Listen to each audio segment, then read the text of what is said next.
fostering innovation, even if it makes sense, it's difficult when most of us have been educated in last century, I would say, values and standards, and the new era requires rethinking how to redesign our governments, our regulation, our institutions of the new of the new generations.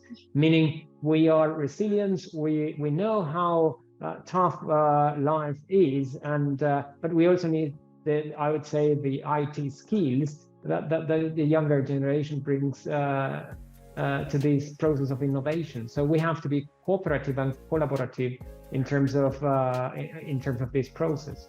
So we need to give them tools so it could be easier for them to innovate and create solutions for real problems from the lab in this case, but it could be from software or other industries in other industries, and giving them the tools so we as a society cannot lose the opportunity of bringing innovation and new solutions to foster development and foster a more sustainable future. But at the same time, I mean, the context remained pretty much stagnant.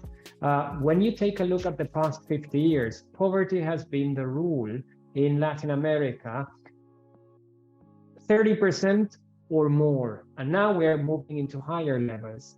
Informality, for example, has been soaring. It's difficult to measure, but labor informality is around 50% and higher. Unemployment in the region has been over 10% and higher. And when you take a look at new indicators, for example, there were elections just a few days ago in a country, Paraguay, 4 out of 10 didn't even show up to vote. So I would say that the system has been quite inefficient in terms of providing a good business climate. And now people are losing interest in participating in the system. So in a way, looking into the future, re-engaging as a community is a challenge. And I think that if governments don't, I would say, redesign themselves, don't look up to the task, people are going to remain mostly informal, embrace the digital revolution and try to take the best out of it for their individual, familiar, or corporate interests. But here we have the chance to make out of this not only, I would say, a personal or a small community success story, but a massive, I would say, sovereign progress that lift millions out of poverty. So I think it's worth trying, expanding the scope of the vision at extraordinary times as the ones that we are living. Wanting to innovate, to take risk, because if we talk for a systemic change, when I began this quite alone, let's say, everybody was saying, no, it's not possible what you want to do. It's no possible. And dedicate to sell, for example, to make a strong Animana. For me, are the two tools so important to be all the time this sharing knowledge, this social knowledge networks, no? And at the same time, although we have so many recognitions, we are hero of everything. It's so hard to arrive with a good dialogue with investors, no? So sometimes in the last years, I'm very worried if impact investors, if foundations that in a way are the place where they dedicate in order to incentivize and to help this systemic change, they are totally serving to the system, totally. So I think more and more we have to mobilize as citizens, as consumers, as persons, each of us, in order to make this systemic change happen. Matthias? Thank you, Adriana. I think what you are saying of hero, everything. It's so hard to arrive with a good dialogue with investors, no? So sometimes in the last years, I'm very worried if impact investors, if foundations that in a way are the place where they dedicate in order to incentivize and to help this systemic change, they are totally serving to the system, totally. So I think more and more we have to mobilize as citizens, as consumers, as person, each of us, in order to make this systemic change happen. Matthias? Thank you, Adriana. I think what you are saying, I totally agree, and we need to have more investment funds dedicated to impact investment. We also need to separate those that are doing greenwashing from those that are really willing to do a change with their investment. That is helpful for the startup side. If you want to partner with someone, you need to truly know their interest. But also it's related to what Jeronimo was saying, because it's really difficult to grow the VC market or the investment market if we don't have good rules. We need good systems of rules to be able to do business in our region and connect with all the funding all around the world. We need to change to have the traditional funding system, like PCs, business angel, but also to have the more innovative type of funding, like crowdfunding. We need a specific rule for this type of funding. If we don't have it, we cannot use it. I do think, being from a world of investors and impact investors, I see that there is that traditional investment thinking, and there is a mindset even among many impact investors that you're trading impact and making money. And that's the transition I think we need to bring in the mindset, that it's really, there is a double bottom line here, and you're not losing money. In fact, you'll make more money. And this is where one of the investors I've got to know, impact investors, Pegasus Capital.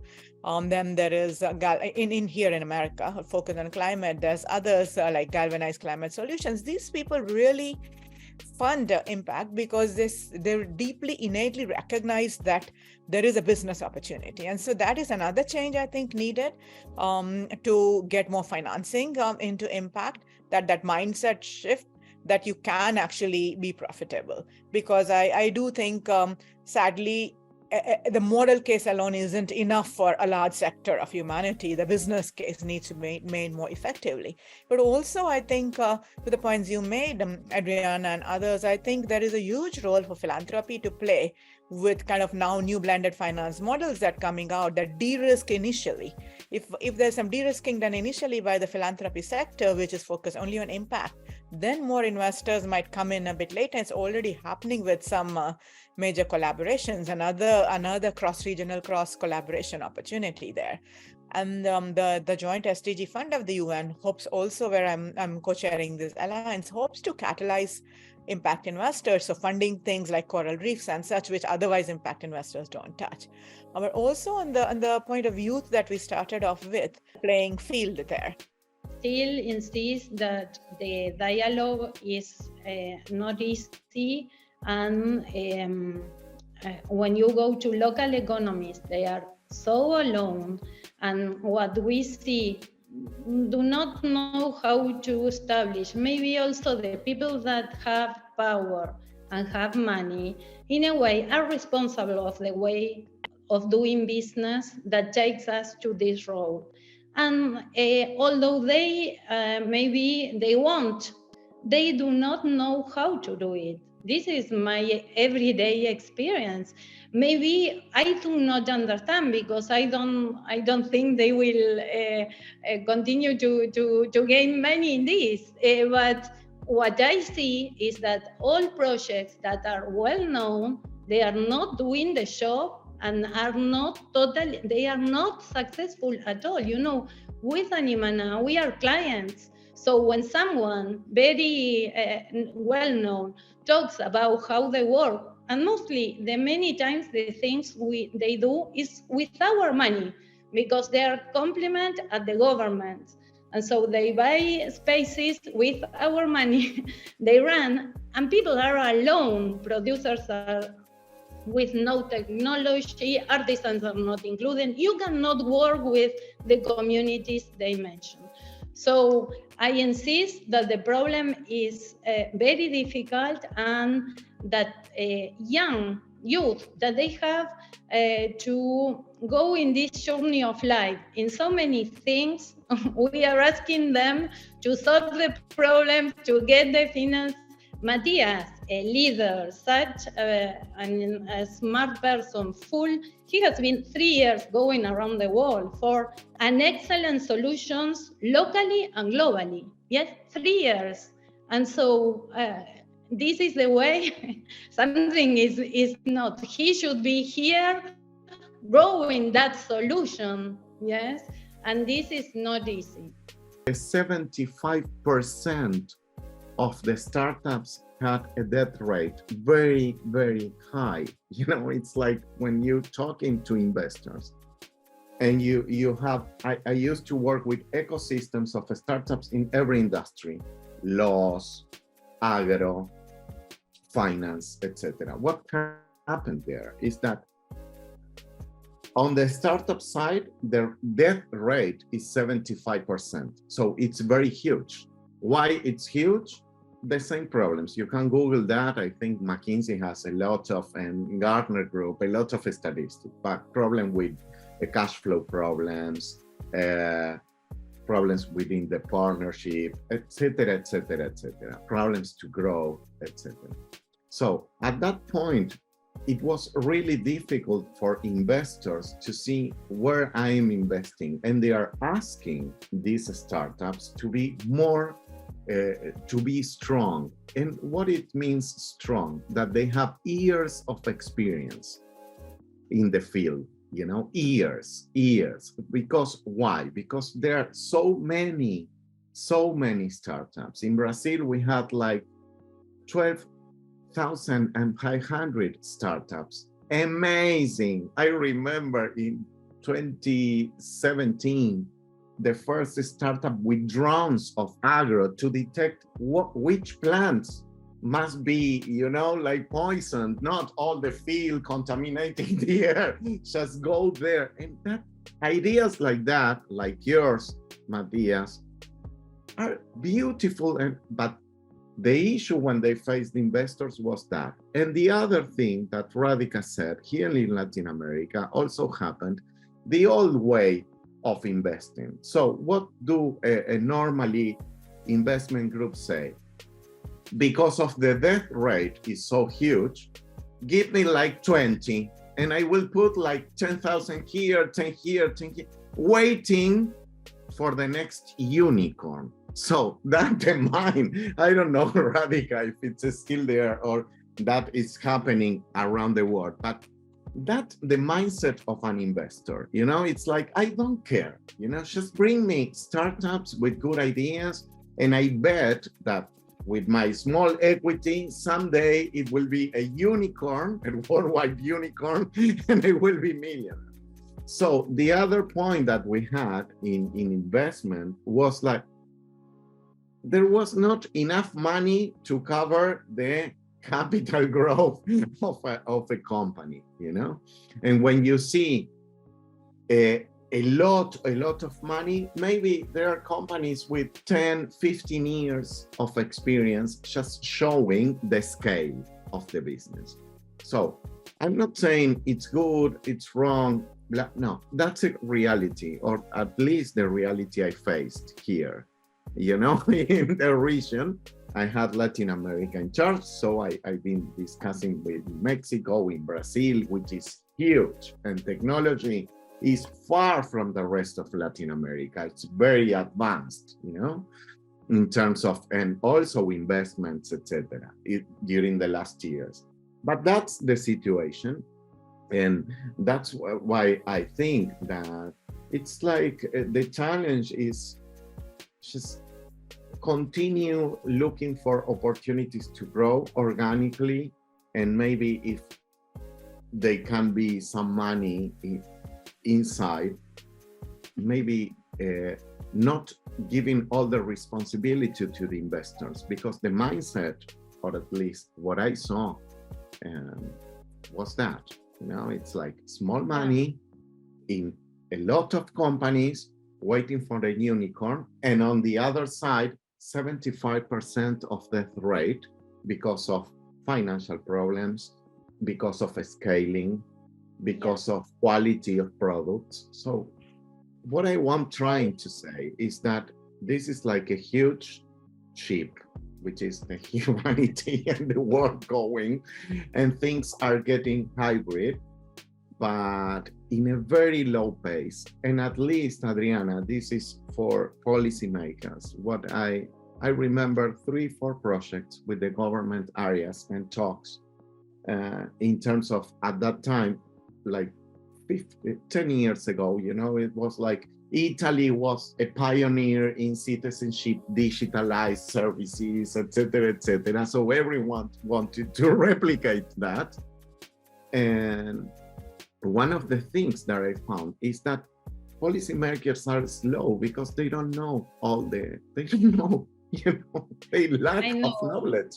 They have lots of consultants, but they are like, just to finish, there are people like you outside, not of the system, inside the system, but with no voice, and they don't reach each other. So my conclusion when I saw all of this, after being frustrated for some time, you know, but what I think is that integration and collaboration, it's the key. And collaboration means also corporations with startups or with innovating business and making them talk. One overarching remark, I've listened to everyone and basically it's like I've worked with every country in Latin America and the Caribbean trying to... And what do you think now is, Geronimo, the current state of what I saw like 3 years, 4 years ago? Governments were shut down for 2 years and basically ideas blossomed. Now government is back and basically an entrepreneur such as Matthias not only has to figure out his business, but he needs to, for succeeding, he needs to understand the language of attorneys, he needs to understand the language of banks, he needs to understand the language of taxes, he needs to understand how the language of notary publics. And everything might make sense for someone clever and educated as Matthias, but when you get to the point that the vast majority, Clau, of our private sector are micro enterprises that are businesses that at the very most have 2, 3, 4 people, that is our reality. And even if they want credit, they might not understand, I would say, collateral. And we don't have rules for movable assets as collateral. So even if Hernando de Soto brought this into the attention 30 years ago, we had made no progress in that regard. So just to bring it down, we need at this period in time to leverage on technological, I would say, mechanisms and to get everything on the phone. If we can't do it on the phone, it won't work. And informality now, it's not socially penalized. So everyone is pretty much doing business informally. So what does informality signal? That people cannot comply with the rules and that people cannot observe to pay the cost government is imposing, and that's wrong. So I would say it is time for us all to sort of accept what we are and bring the informal sector into the economy, just simplifying and digitalizing our business environment with a focus on the smallest business units. Thank you very much, Adriana, and thank you to everyone.